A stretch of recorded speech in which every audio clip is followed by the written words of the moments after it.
When Abraham was 99 years old, God said to him, "You'll be the father of many nations." Which is how Abraham responded, by the way. It wasn't the first time he'd heard it. Abram had been called out of the city of Ur, the Chaldees, and modern-day Iraq. Had followed God to Canaan, him and his family. God had told him many times he'd be the father of nations, and as Abraham got older, he began to think, you better hurry. And Sarai was unable to have children, so she arranged to have her servant girl sleep with Abraham, which was an okay thing in those days. So they could have a child so that the promise could be fulfilled, that Abraham would be the father of many nations, and Ishmael was born. And God continued to say, you'll be the father of many nations. No. And this time, it's way past time. If I came to any of you at 99 and said, we're going to have kids, you'd say, well, that's going to be something. You would do what they did. And for the first time, not only is Abraham told that he's going to be the father of many nations, but that Sarah is going to be the mother.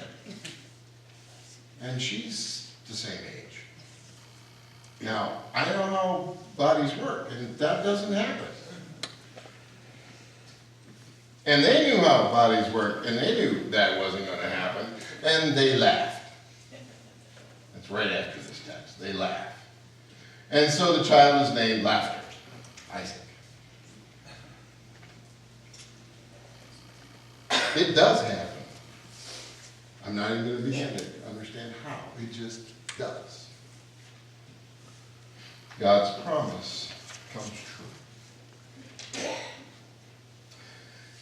God promises in this text that he will be their God.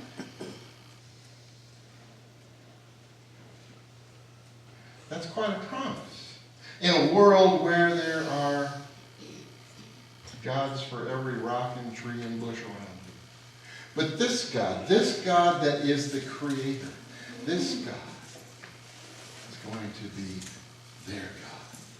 Not only theirs, but their children's, and their children's, and their children's, and their children's, and on and on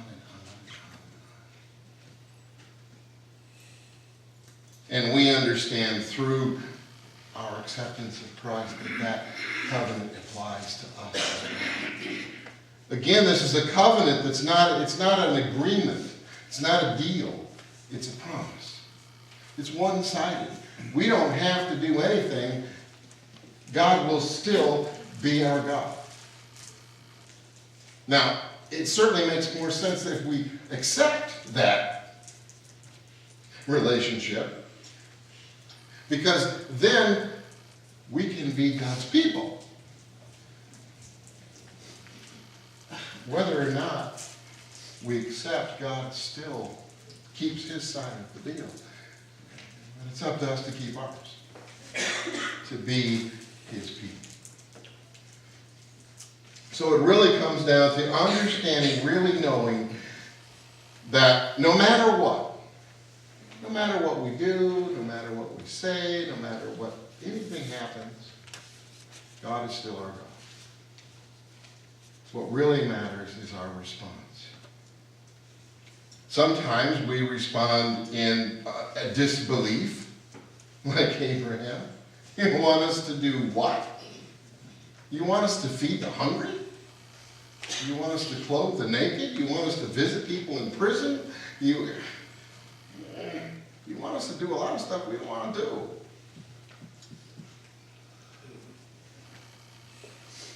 And yet to be God's people, it requires our response, our faithful response to do those things that God has set before us to do. And we do that in communion, in relationship with each other. There are times when our communion with God is a very personal and singular and individual act. I remember once coming back to my dorm room in my freshman year of college from a lay witness mission. I was involved quite a bit in those years with the lay witness mission as a youth coordinator, and I had a particularly wondrous and meaningful religious experience that weekend. I came back to my dorm room, happened to have some grape juice on some crackers, and served myself communion. Now I know I wasn't ordained or anything, I really didn't have but I knew all the words, so it helps to grow up as a preacher's kid. I knew all the words and you could do that. And I had communion, and it was a wondrous communion with God, whether or not it was blessed by somebody ordained. That's another issue. Well, it's going to become an issue at General Conference again this year, because that's one of the things is that only people that are ordained can bless the elements.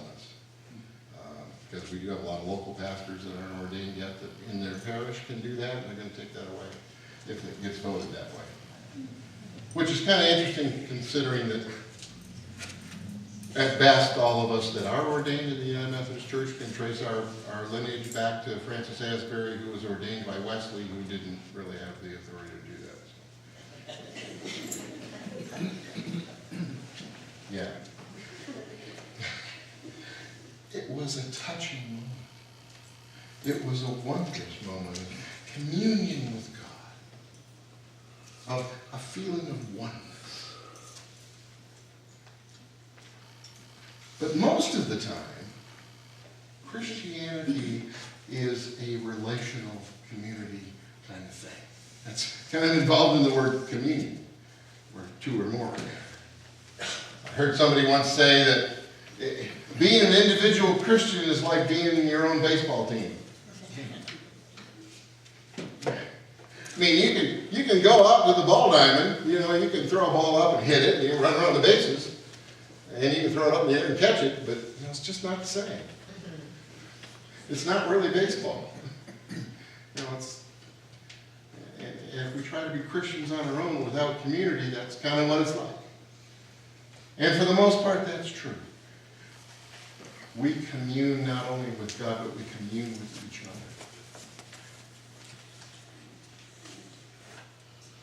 God didn't say to Abraham, you're going to be my persons.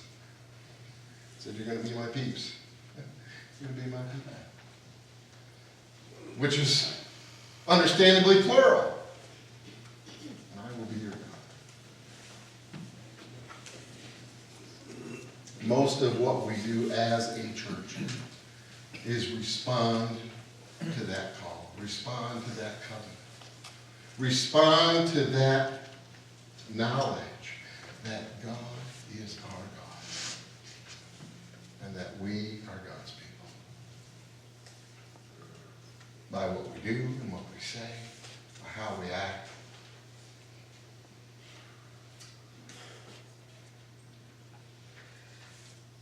And everyone else around us knows that we claim to be God's people. So they're watching.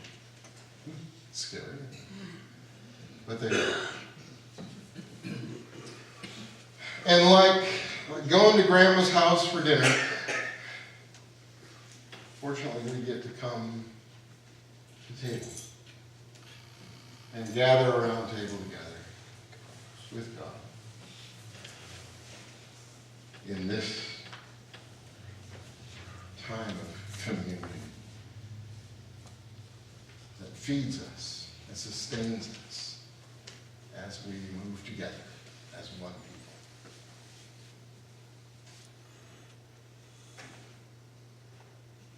The covenant has been made for us and to us by God. How we respond